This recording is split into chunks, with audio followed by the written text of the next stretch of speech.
YouTube. How's everybody doing today? Welcome to another Osiris League cast, and today we are nearing the end of the line. That is right, we've been waiting for this for months, and now a double header of a lifetime for the first Osiris League season.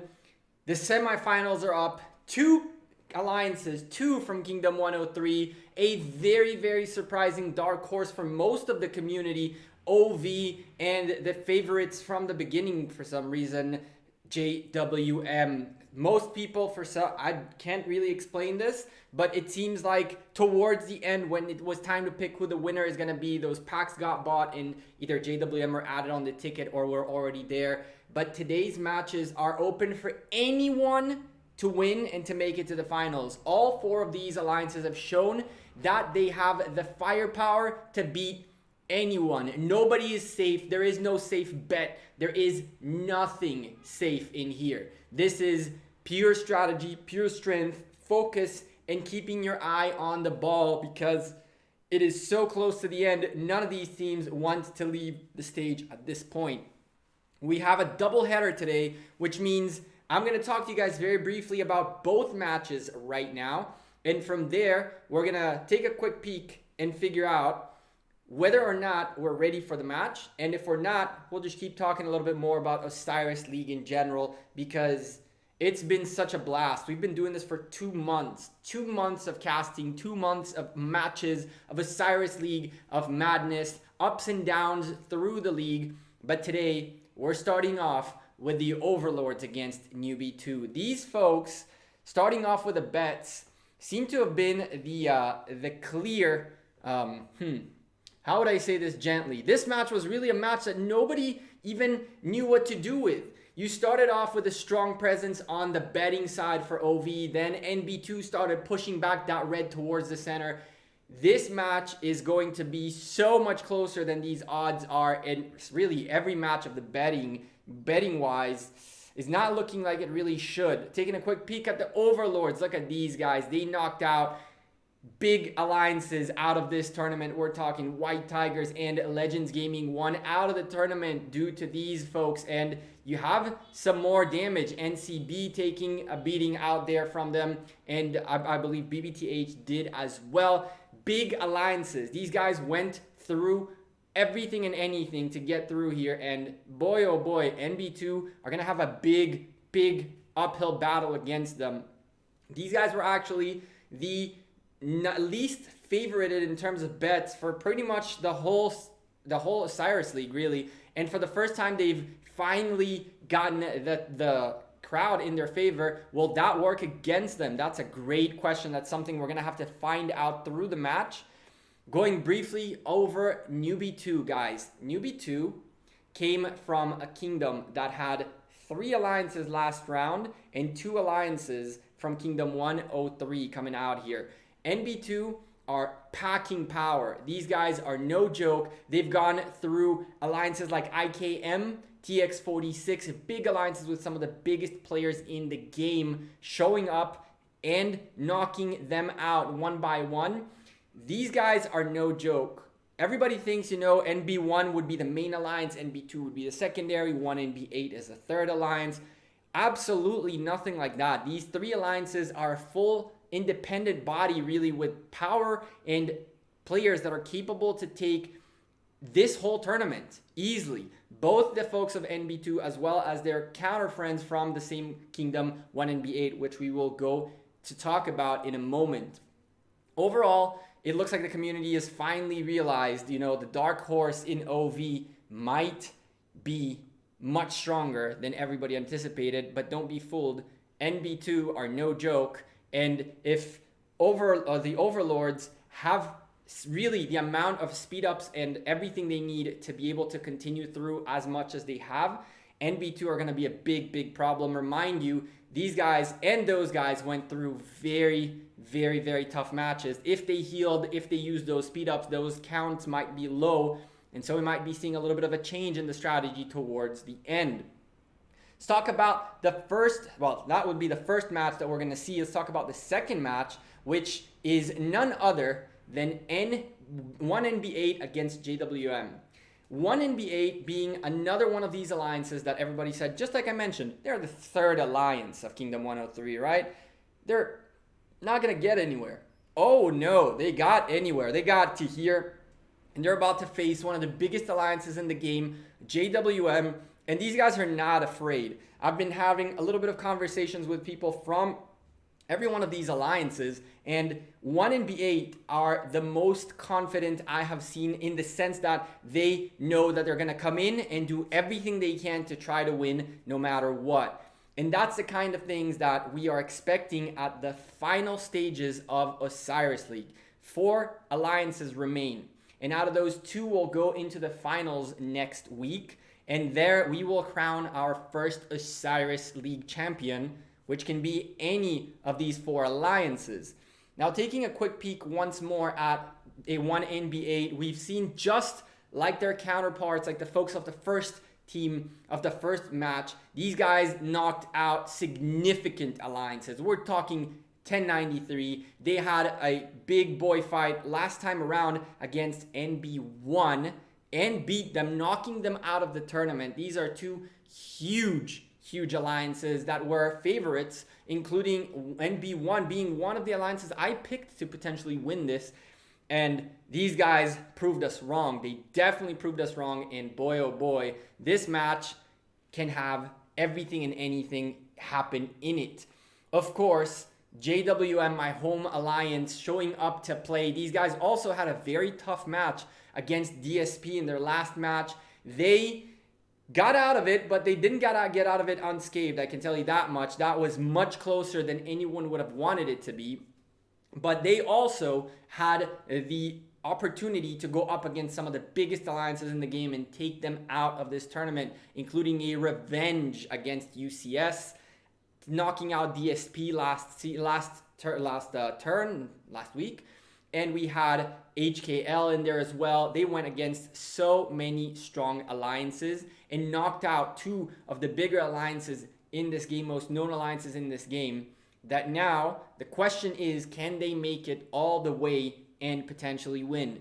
Now, casting today's matches, we're going to have a little bit of a mix and match happening, because we have Chiskel Gaming joining us today once more on the cast, and so it won't be myself and Dragothian, but rather Chiskel Gaming and I will be casting the first match, and then Chiskel will be casting with Dragothian the JWM match, as last time around was a little bit too much for me. I can't cast and watch the home field play at the same time.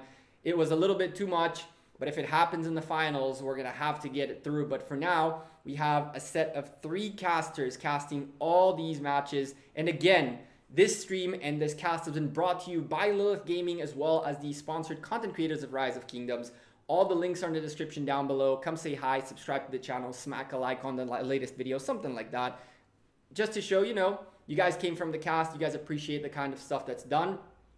With about 5 minutes remaining before the match begins, let's talk about the few first things that we're going to see in Ark of Osiris, and just give it a quick overview of what Ark of Osiris is. Ark of Osiris is a point-based game, which overall has 1 hour total worth of the match, and in it, whoever has the most points at the end of the hour is the winner. The way you accrue points is either by delivering the Ark of Osiris to your side's field, to any of your buildings. You will see that through the match. Through occupying buildings and holding onto them for a period of time. The longer you hold on to a building, the more points you will gain as you keep holding on to that building. It's a point per minute based system, which means each building gives you a different amount of points every single minute. Now, on top of that, you have a third option for points, provisioning, which is kind of like gathering. It's pretty much going into a caravan rather than a resource node, mining it out, farming it out, collecting the sand. I don't know what you do in a caravan, quite frankly. But once you get all that done, you can then carry those points back to your city and give points to your alliance. These are the 3 ways you can get alliance points, which is what you need to win the match.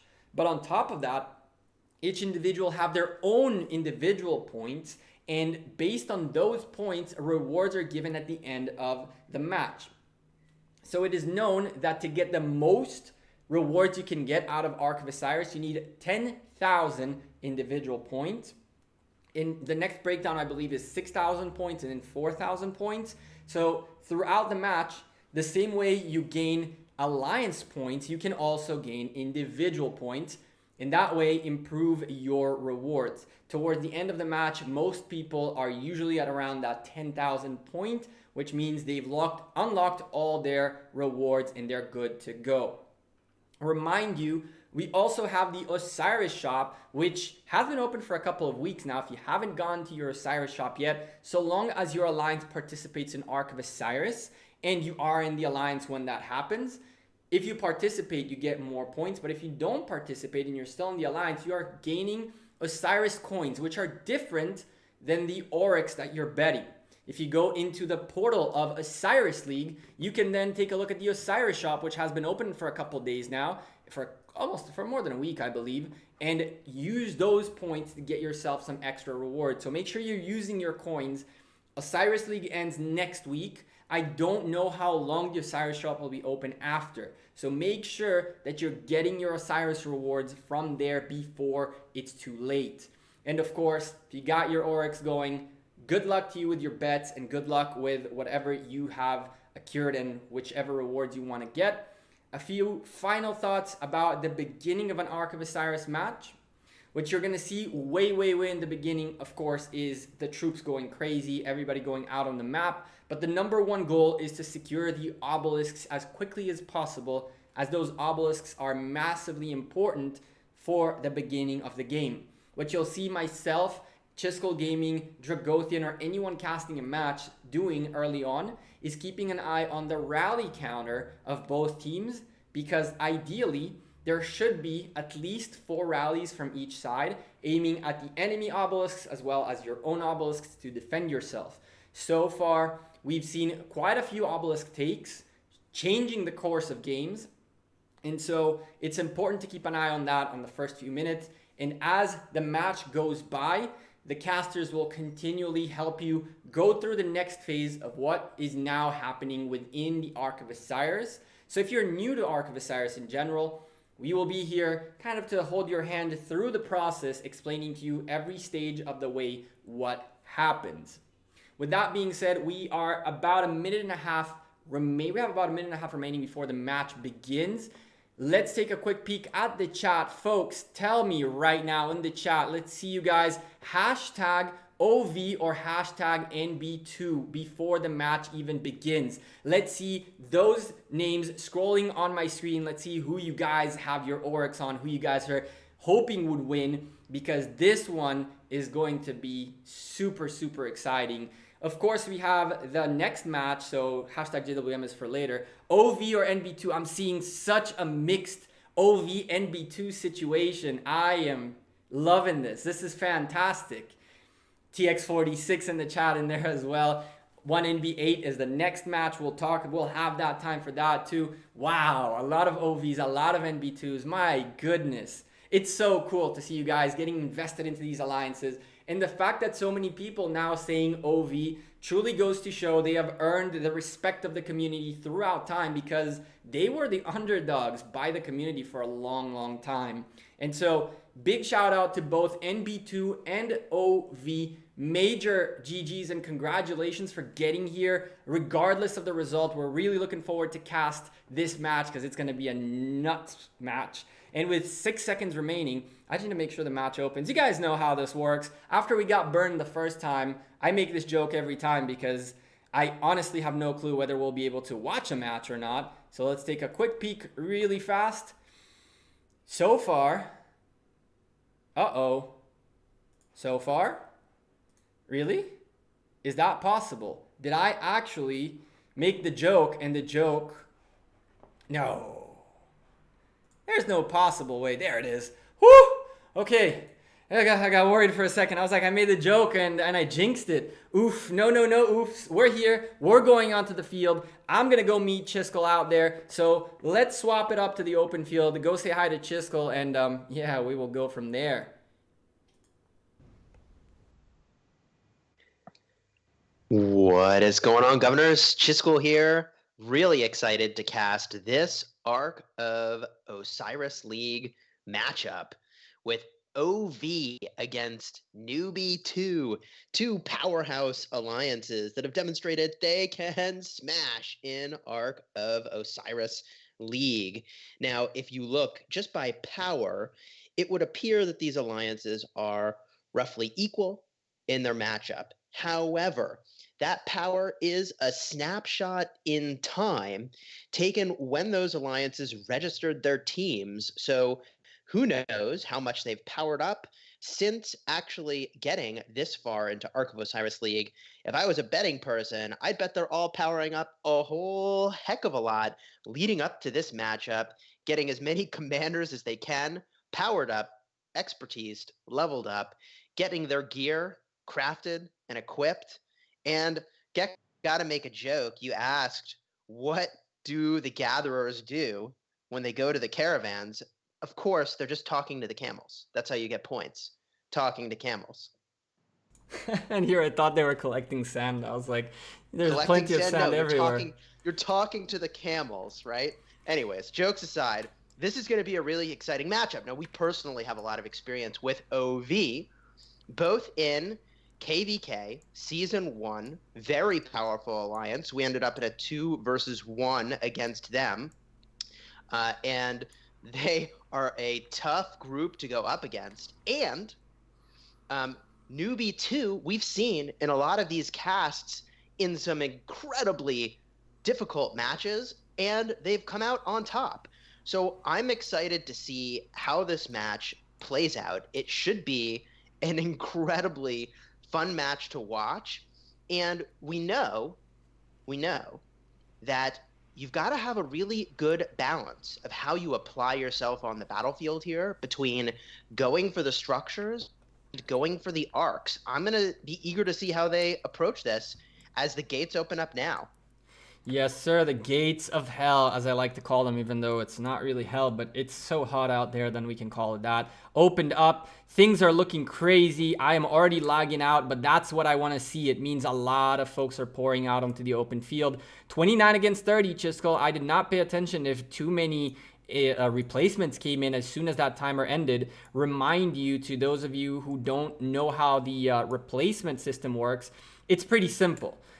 For the first 3 minutes, there is enough time for the starting 30 to make it onto the field. And once that happens, the time is up. Any open space can be occupied by a replacement, which means the replacement might have already poured it in and we missed it. But NB2 missing a replacement can be hugely problematic. Yeah, I mean, it could just be a little bit of coordination.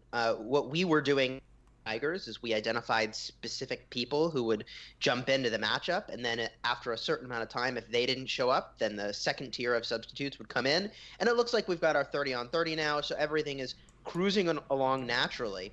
So at the start of the battle, I would expect at this level of play that you would have the fastest commanders in the game with some T1 cavalry making their way to each of these structures to make those initial captures. Newbie 2, the first one to make one of those captures, getting the outpost of Seth, and then continuing on their way to other structures. Soon they'll be on those obelisks, and for those of you tuning in for the very first time, those obelisks are one of the very most important structures in this battle. After the 3 minutes elapse in order to capture it, at that point, you get some teleports, and those teleports enable you to get so much closer to the action. So we're now at that 3-minute mark where folks will be able to start to teleport in. These obelisks are captured.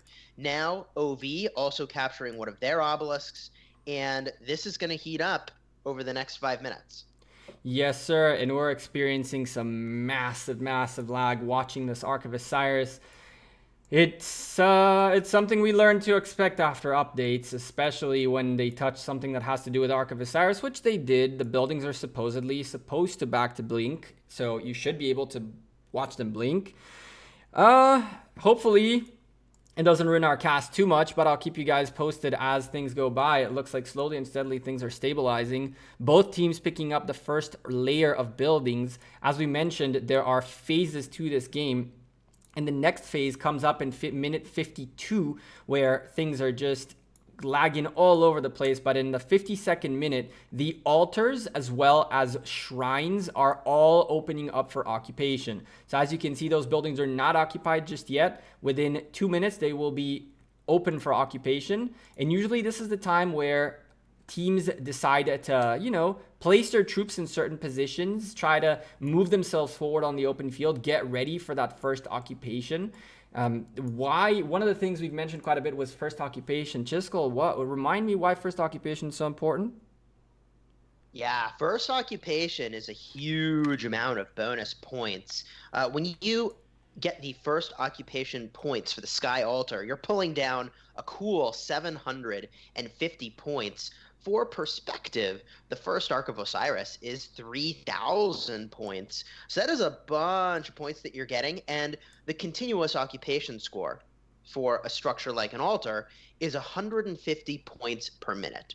So you're getting a non-trivial number of minutes of occupation time, basically for free, when you make that first capture. Very, very powerful, very important. And one tactic that can be deployed is to try to interfere with the enemy getting those first capture points. We've seen in some Ark of Osiris League matches that almost get pulled off. In fact, in our matchup against OV last week with the White Tigers, we were almost able to accomplish that. But OV, very clutch play, was able to pull that back in the literal last seconds before we were able to yoink those first occupation score.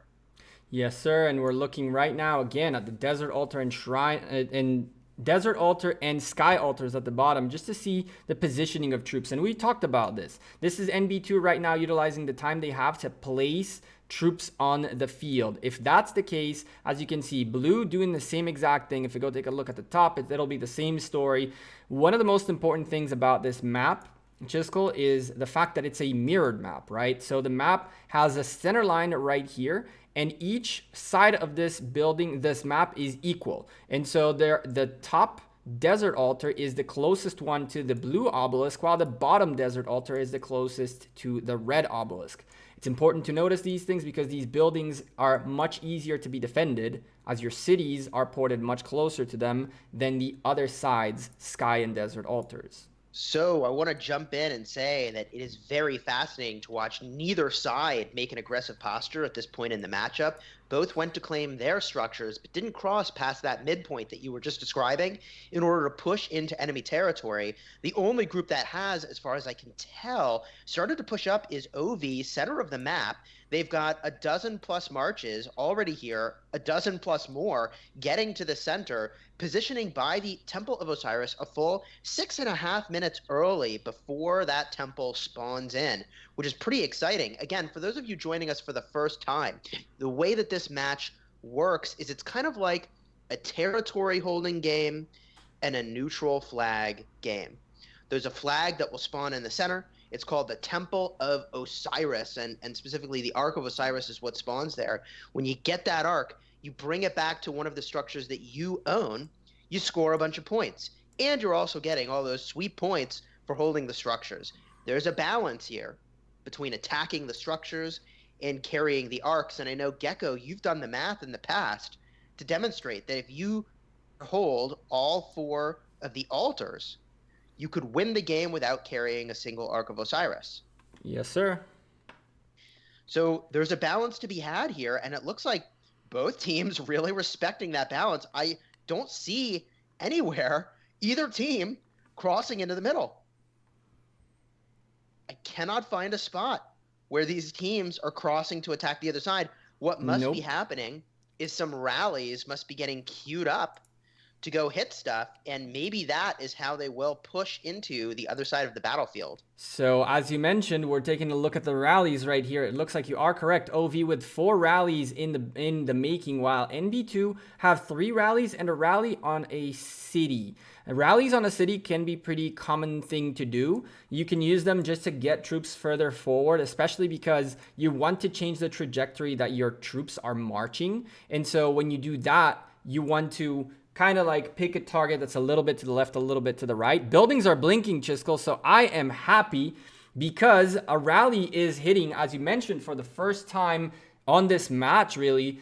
49th minute, we have the folks of OV rallying the life out of this Desert Altar, and the lag, even for a viewer, is unbearable. I really hope the guys on the open field can play this out correctly.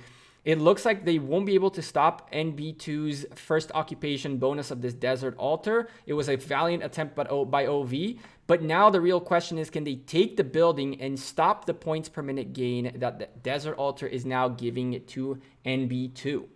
Well, I will jump in and say first blood happening here at this Desert Altar. The rally is barely alive, but so is the structure. Reinforcements arriving just in time. It looks like Newbie 2 is using the stall tactic of placing tanky healing commanders into that structure. I see Richard the First is there. That is countered by Saladin Primary, who will cut that healing by, I believe, a full 50% for 5 seconds, but it may not be enough. It's hard to say. I think OV might actually take this structure, and this is not the only structure that's under some pretty intense pressure right now. All of that pressure, by the way, is being applied by OV to Newbie 2's side of the battlefield. I don't see that happening on the other side, although I did see one rally pass on by heading north, presumably toward the Shrine of War, as we were watching this Desert Altar. This altar's got just a tiny amount of health left, and the number of armies here from OV swarming this structure is oppressive. I think they're going to get this thing. While all that was happening, we had to bounce up to the top Sky Altar, because you were right. While the pressure was being applied here, it was also being applied up top. Except that up top, it worked. There was not enough stalling happening on the top Sky Altar, which is now occupied by OV. Now, because they occupy this building, they're in the lead by 150 points per minute. And to make things worse, if they manage to hold on to this building in the next 3 minutes, they're going to start gaining points out of it and pushing forward with 300 points per minute in their favor. On top of that, as you mentioned, Chiskel, pressure on this Desert Altar. It looks like NB2 are not willing to let it go. OV are also not willing to let it go, because they know that this is the last altar in the hands of the newbie guys. And oh my goodness, is this Desert Altar going to go down? If it does, that is major trouble for NB2. But in return, look at the top obelisk. Oh my, taking the top obelisk is a bold play. The 3-minute timer starts to tick now for the point at which possibly you could have somebody teleport forward and be in the enemy's encampment. I think that is a really exciting proposition as this Desert Altar gets down to the teeniest sliver of health. I think OV is about to cap this thing, and so this could get really interesting. If you're in the shoes of NB2. There it goes. You try to hold on to that Desert Altar. It's going down. And then you try to hold on to this obelisk, which they took with a cavalry rally, which is pretty exciting. A cavalry rally, however, is not the best anti-swarm commanders. They've got Khan in that structure. I think it's going to get swarmed down. I see Slouty involved in that battle. Slouty was the MVP of the battle against White Tigers, and I imagine he is still the alliance leader of OV. It's getting pretty hot. 1 minute and 40 seconds left on the obelisk before it converts to Newbie 2, and they could potentially teleport forward, but OV is definitely going to get that back. However, this altar game is something exciting. I mean, these structures flipping back and forth. I see now OV is holding on to the Desert Altar that they captured, and Newbie 2 is trying to swarm it down. You know what the worst part here is, though? OV really knew they need to now stall for time. Why is that? If you take a look at the top left of your screen, you'll see a timer hitting 15 seconds. And as you see on the screen in the center, the Ark of Osiris will appear in 15 seconds.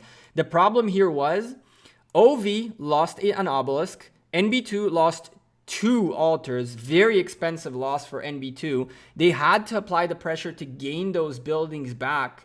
And because of that, they did not apply enough pressure on time to the center. Now you're seeing the red swarms coming into the center, and I'm trying to keep this from crashing because truly the view on this is really bad right now. But what we're seeing... So it looks like John Wick has the Yup. arc, and he is moving down the field with it. He's got a free run with this thing because OV had pushed forward. They were able to keep Newbie 2 from being close to where the temple is, which meant they got a free pickup. John Wick, I believe, was the carrier in previous matchups as well for OV, and they are cruising with a Belisarius primary, rocking, no doubt, the mobility talents for the fastest possible movement speed gain you could get from talents in the game. However, the players from Newbie 2 now creeping up past all of the combat, going right through OV's line to try to chase down this carrier.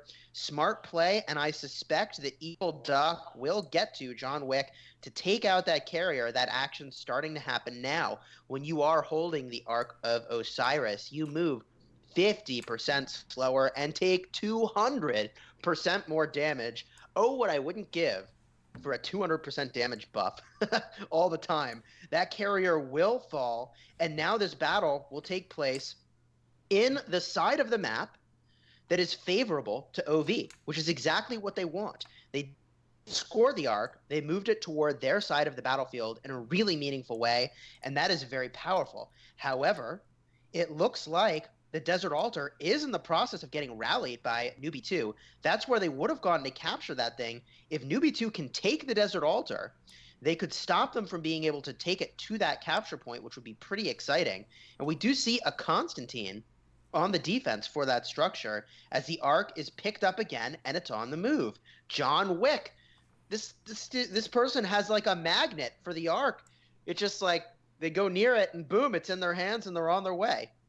Yes, sir, but that's his job on the field. That's his responsibility, and he takes it very seriously. As we spectated earlier, some red marches making it in, making John Wick's life a little bit harder. Sarah Connor, another Terminator, I believe that's the reference, going for the save right there, trying to stop John Wick from getting hit.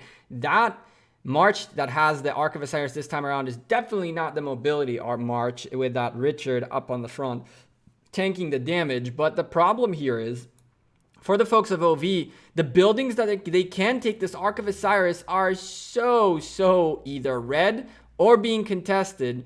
So this can be a huge problem. Right now, John Wick has only one option. He's going to keep going towards this caravan, and he's going to drop the Ark when he goes into the caravan, just bringing it a little bit closer to their side. Now he's going to be able to take that Richard out to the Desert Altar or wherever he wants to go, or to utilize it once again to pick up this arc. But regardless, the Desert Altar right next to it being rallied, the outpost was red and now returned to be blue.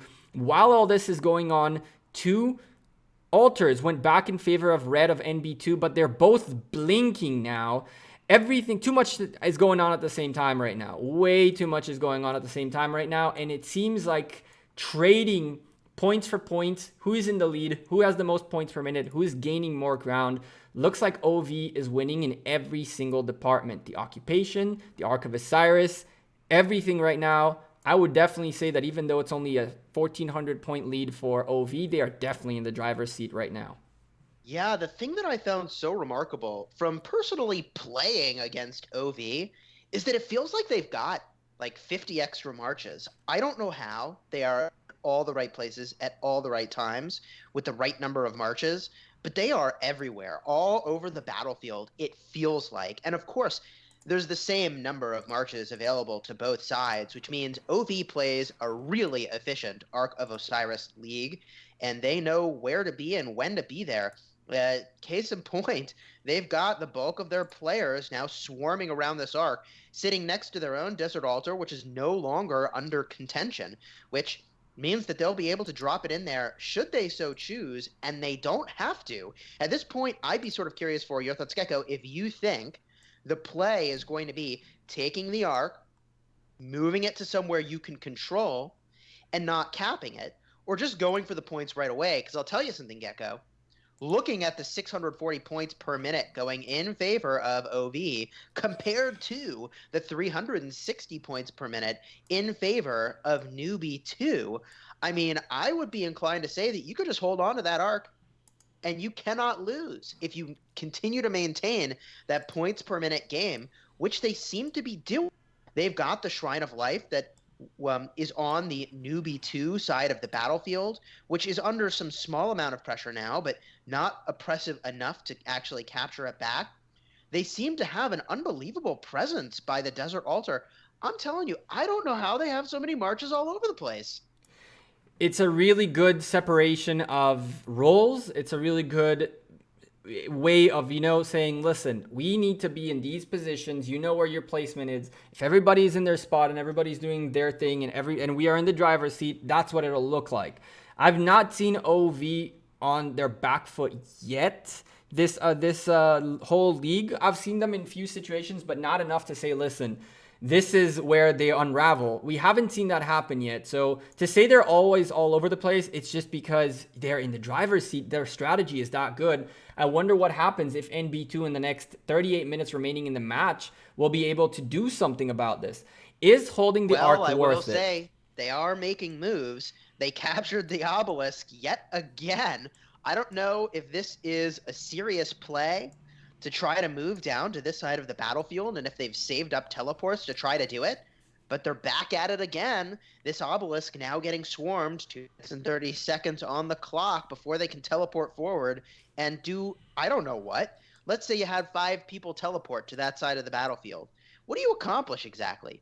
I'm not totally sure, but what I will say is that John Wick, he is now positioned next to Slouty's city, next to John Rambo's city, waiting patiently for that obelisk to flip back over. But here's the thing about a Saladin is that Saladin is really, really great at anti-swarm situations. He's got a full 30% skill damage taken reduction, which is really quite powerful. I've got my eye on this arc, waiting to see where it caps. This is a pretty important turnover. And again, only a minute and 45 seconds until this obelisk turns over. I don't think that they're going to be able to get enough support to this obelisk to reinforce it.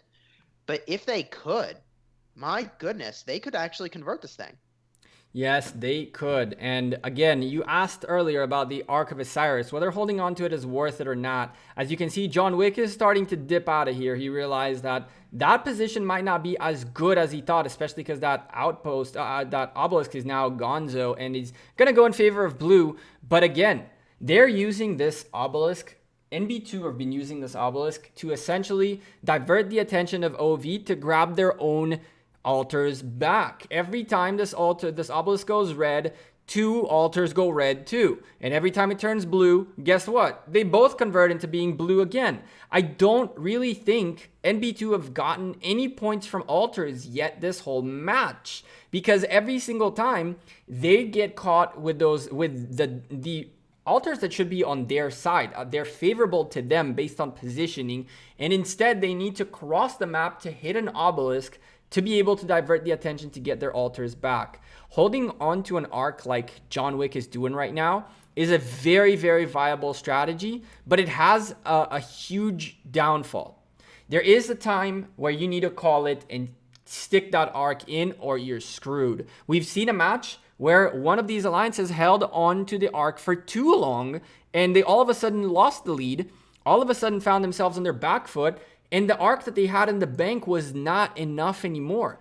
And they realized it so late that there was not enough time for another arc. So yeah, it's a really, really iffy situation. The key to that situation is the extent to which you can assess if you are in control of the structure game. And it's unquestionable. OV is in control of the structure game. They have absolutely no need to turn in this arc. They're sitting at 570 points per minute to 130 points per minute. For the folks in Newbie 2, they are fully in the driver's seat of both the arc game and the structure game. And guess what? They were able to get in control of that structure game with 20 plus marches in the middle.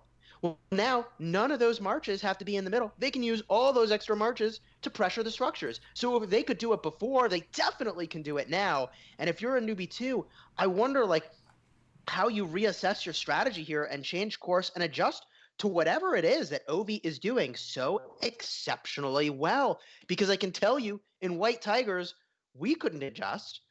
And it was intense pressure. And that intense pressure now represented, as you're showing on the screen, they're even rallying the Newbie 2 obelisk. Yes, sir. So, whoa, yes, sir, they are. What we're gonna do right now, really quickly, is because the chat is really being bothered by the lag, and I can't believe me. I prefer to cast without lag.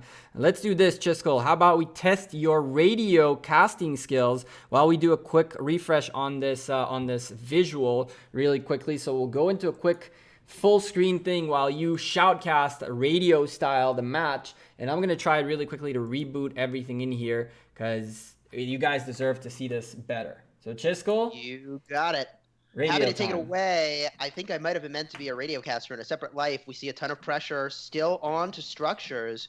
OV has taken the Shrine of War on the Newbie 2 side of the battlefield and is still ahead in the structure game. However, Newbie 2 battling into the Shrine of War owned by OV. They're using a Frederick primary as a rally leader, which is something we've not seen a lot of, and OV is successfully swarming that down. Again, somehow they just seem to have more marches almost everywhere you look, except if you go to the desert altar belonging to Newbie 2, there they have a ton of presence. That is where I see the biggest group of Newbie 2 players. It is getting rallied by OV with a Saladin primary. If I were to, by the way, give any one key insight into this game, Saladin primary seems to be doing fierce work. Saladin primary is all over this battlefield for OV rallies. Literally, I have not seen a single OV rally led by a different captain, and that in and of itself should tell you something. We do see that the Newbie 2 bottom obelisk is getting pressured by one player from OV. OV has one ninja running around the backfield testing structures to see if there's defense, and so far wasn't able to capture the obelisk, but he's now on his way to the next structure, possibly to kill some camel talkers, some folks going to the caravans to farm. Although I don't see anybody farming, and I'll be perfectly honest, in my opinion, provisions are fine, but really not the way that you should be focusing on your Ark of Osiris League at this level of play. And that is because these players have enough troops and enough really exceptional captains and commanders that they can bring 5 full high-power marches onto the battlefield. The chat is reminding me to breathe occasionally. I know, I got to catch my own breath. This is pretty fun. So if you can bring 5 full marches for the entirety of the battle, you don't need to farm caravans. The players that really should be farming caravans are the ones that cannot bring 5 full marches to the battlefield the entire time. So it's correct, in my opinion, that we don't see a lot of caravan farming. What we do see is a ton of rallies and a ton of swarms. Emphasis on the swarms. The reason you see swarms in Ark of Osiris, whereas you wouldn't see these as much in Kingdom versus Kingdom and regular battles, is because you would have so many troops die. If you're an attacker, you have 100% of your troops die instead of hitting the hospital, which is really, really savage. No troops die in Ark of Osiris League, which is what makes the appetite for doing swarms much, much higher and a much more viable strategy in general, because you're trading off injured troops, and you're going to have much more of them, for time. And time is one of those most important resources. Gecko, it does look like you're back in. How'd I do for shoutcasting while you were away? With the exception of the comments about caravans, which JWM, DSP, and any top alliance will tell you is completely nonsense. 15,000 points coming from provisions in a big match, which almost cost JWM the match, by the way. Both those alliances do a lot of provisions. I don't know if it's a matter of having 5 marches on the field or not, but some folks have certain roles which require them to be all across the map rather than in just one specific area, which is sometimes hard to control. I understand people who send 3 marches, 4 marches out onto the field and then send a march or 2 towards the level 3 caravans trying to score themselves some extra points.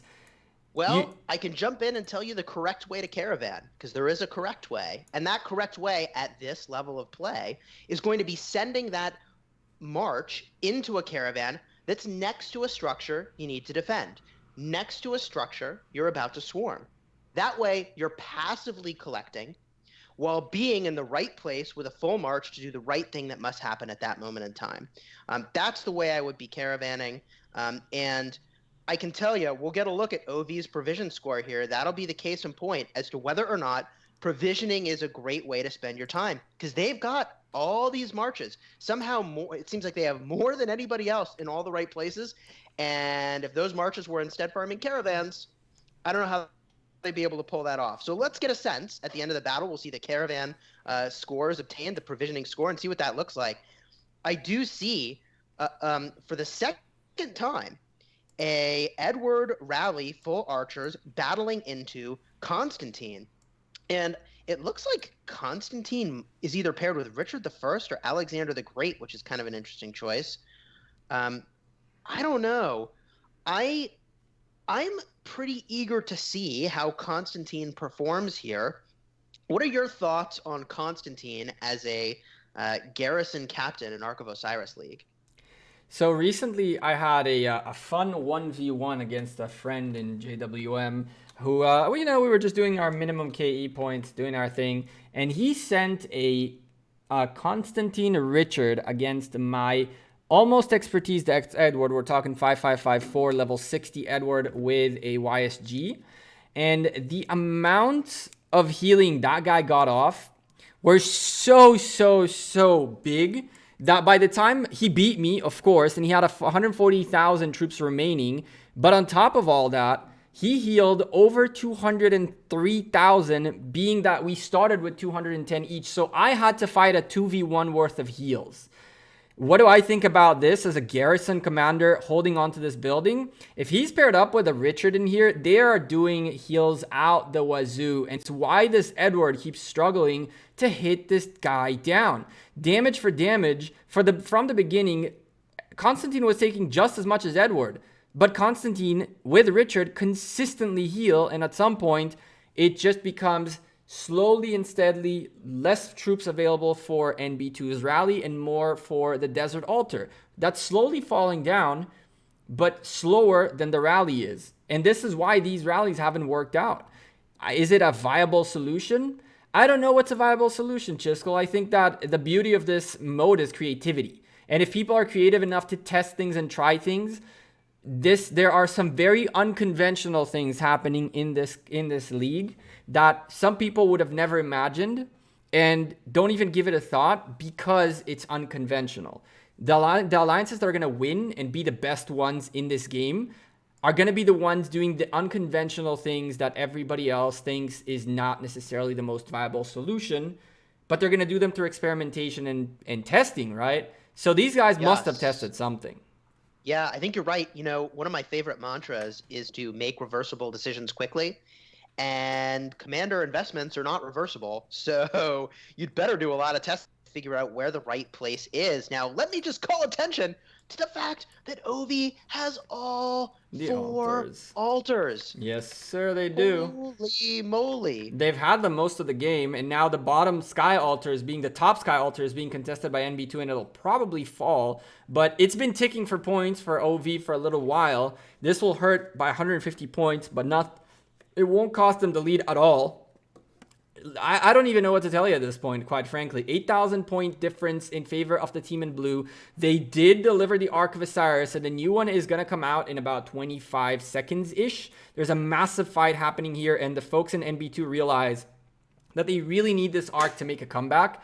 The problem for NB2 is that their worst enemy right now is the timer. The timer is their worst enemy, and thankfully the game recognized we had some lag. We went into simplified graphics, which might solve the issue. It looks like it's running much smoother. Let me interject and say if you go to the obelisk owned by now NB2 on the OV side of the map, speaking of timer ticking down, 20 seconds until this converts over. I don't think they'll do anything with it. NB2, and then they can teleport up. I don't buy that they'll do anything with it.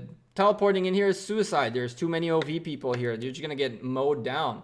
This is a distraction play, and it's working. Look, they're distracted by this, just like I said previously. 4 blue altars, then the top obelisk goes red, then the 2 altars that are supposed to be red go back to red. The bottom one is blinking. It'll probably turn red in a moment. And while all that's happening, this is the same cycle. We've been seeing it happen all match long, but now red team are in the center. NB2 are taking charge of this arc. There's plenty of blue marches to make this painful, but if they can get this arc in within the next 6-7 minutes, they do have time to get one more arc in, and that could still be good for them if they decide to, you know, get back into the buildings game. Like we mentioned, both those altars going back to red. We're back to 0, except that again, just like you've mentioned all match long, OV and the folks in blue just ahead the whole time. Yeah, I mean, what I think is promising for Newbie 2 is that they do seem to at least be clustered around this arc, moving it toward their side of the battlefield. It seems like a small amount, but it's really not. It makes a huge difference to have this thing closer to your side, even if it's just a couple inches on the screen. That is a huge deal because we're talking about 30 seconds of marching for the troops. I think that the way that Newbie 2 gets back in this game is they capture this arc and they've got to capture the next one. So they, in my opinion, have to get 2 arcs, and then they've got to get themselves back into the structure game. They've got to hold their own structures and start to be disruptive to the structures owned by OV. That is a lot of things that they need to go and do. That is a lot of things that they need to go and do between now and 23 minutes remaining in this matchup. Indeed, and the worst part is OV right now not really pushing crazy to the center. What they're doing is, it seems to me like what they're doing. I'll jump back in, and I do see the arc is moving again back toward the Newbie 2 side of the battlefield. That's the thing that they needed. However, it's starting to look a little bit more even in the center of this battlefield between the balance of players from OV and balance of players from Newbie 2. And a part of the strategy for moving an arc in a situation like this is that you want to have tons of marches nearby so that it's very hard to actually target the carrier. It's very, very hard to target the carrier. Yes, sir. You actually didn't hear me there. That was my bad. I was just saying that and it's even worse than that because it looks like OV don't really mind this arc too much. They are putting pressure into it, but they're not fighting big open field fights to get rid of the guys in red right here. What I'm mainly seeing is they're waiting for the arc to get picked up and then picking off the carrier. Now, this is a viable way to delay the arc, but it's not a way to guarantee NB2 does not take the arc, because it takes a few seconds to get rid of a march. Doesn't matter how squishy the march is, doesn't matter how easy it is to get rid of it. It will march 3, 4, 5, 10 steps forward, and the more marches do that, eventually you'll get to your destination. So OV for now didn't seem to have that much presence in the center. They are slowly pouring in more and more, but it wasn't there in the beginning. Now that they slowly are dwindling down the guys in red, I don't see NB2 reinforcing back the center. I only see the marches that were already here being here, and if so, that's all that NB2 have for the center. They're in big boy trouble because OV is coming in and coming in hot. Yeah, I mean, my observation from battling firsthand against OV is they have all their marches in all the right places at all the right times. Mm-hmm. And they're demonstrating that now by being able to commit even more marches to this side of the battlefield while still holding 2 of the structures that belong to the newbie side of the map. So I think that if there's a lesson to be learned here, it's a lesson in efficiency with your marches and being the right places at the right times. Now, how you accomplish that is a different question entirely, and maybe an interview is overdue here with some of the members of OV to get their thoughts. However, the arc is still slowly moving toward the Newbie 2 side of the battlefield. The question will be, with only 20 minutes remaining in the match, is there enough time? Time is the biggest enemy of NB2. I've mentioned that already before. Unfortunately, as time goes down, things get worse and worse. And to make matters worse, they are closing the gap between them and OV in the points per minute game. Right now, OV have half of the map. And once all the buildings lock in favor of NB2, they should have their 590 points to 590 points. Now, here's the deal, Chisco.